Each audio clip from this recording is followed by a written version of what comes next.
Good morning, everyone, and welcome to the 7th Annual Northern New England ALS Symposium and Expo. My name is Mauret Brinser, and I am the Executive Director for the Northern New England chapter, and I am so thrilled that you all are here participating in our first ever virtual symposium. For those of you not familiar with our chapter, the ALS Association Northern New England chapter was founded in 1999 to serve the needs of those living with ALS and their caregivers residing in Maine, New Hampshire, and Vermont. We are the only organization that is fighting ALS on every front, leading the way with 3 mission priorities. The first is research, the second is care services, and the third is advocacy. The Northern New England chapter is one of 39 chapters across the U.S. providing support in all 50 states. If this is your first symposium, welcome. And if you have attended a symposium before, welcome back. Typically, for the ALS Symposium and Expo, we would all be together in the same location, and I would be able to see all of your faces. But with the impact of COVID-19, that is simply not possible this year. So if face-to-face is not an option, then the next best thing is virtual. As much as I would prefer to be with all of you in person, there are definitely benefits to participating from the comforts of your own home. 2020 has been a challenging year for all of us. COVID-19 has created unprecedented threat to the ALS community. One of the biggest concerns has been how vulnerable the ALS community is to the virus and how every precaution needs to be taken in order to safeguard the respiratory health of each person with ALS.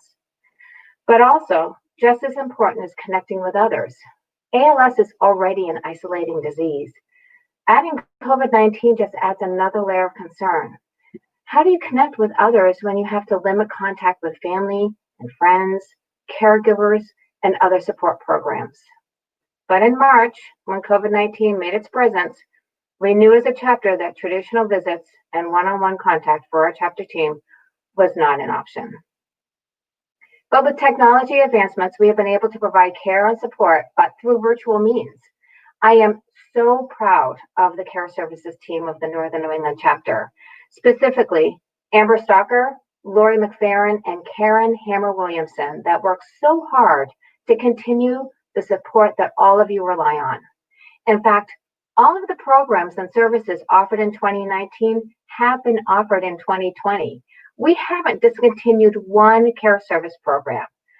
That, I believe, is really amazing. With that said, some have changed in how it is delivered. For example, support groups and home visits and caregiver lab and the advocacy conference have all been delivered virtually instead of face-to-face.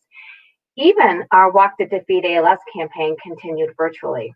Instead of coming together in one central location, we encourage people to walk in their neighborhoods, and it really has worked. COVID-19 has created a challenging year for all of us, but we have learned a lot.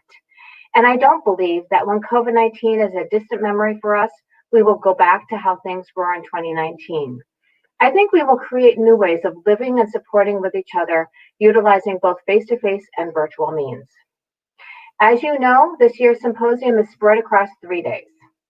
Each of the 3 days include a research presentation, and that was designed intentionally since research is always a topic of interest.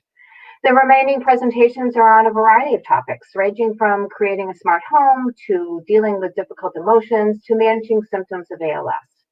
There's also built-in time for attendees to visit our expo area and talk with various exhibitors about their products and services. And the team has built in some fun activities for attendees to participate in and possibly win a prize. All of this information can be found on the brochure that you all should have received. If you don't have your brochure, visit the Care Services and Development booth where you can grab another one. Putting on a virtual symposium takes a lot of work over a long period of time, and we just couldn't have done it without our volunteers and our supporters. So I'd like to take a few minutes to thank those that have been instrumental in helping us to make this year's symposium a reality. First, a huge thank you to our Symposium Planning Committee. This group of people met on a monthly basis for the last 9 months to create a successful event.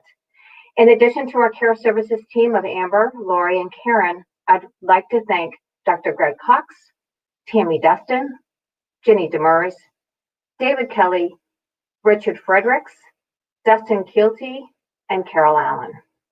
I'd also like to recognize our speakers for today's event: Dr. Sheena Chu, Dustin Keelty, Alyssa Brownlee, and Cynthia Kanaki.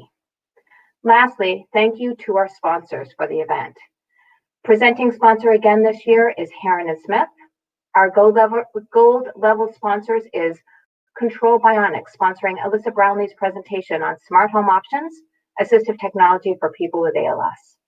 Our silver level sponsor is Kennebec Pharmacy and Home Care, sponsoring Sarah Savard's presentation on symptom management.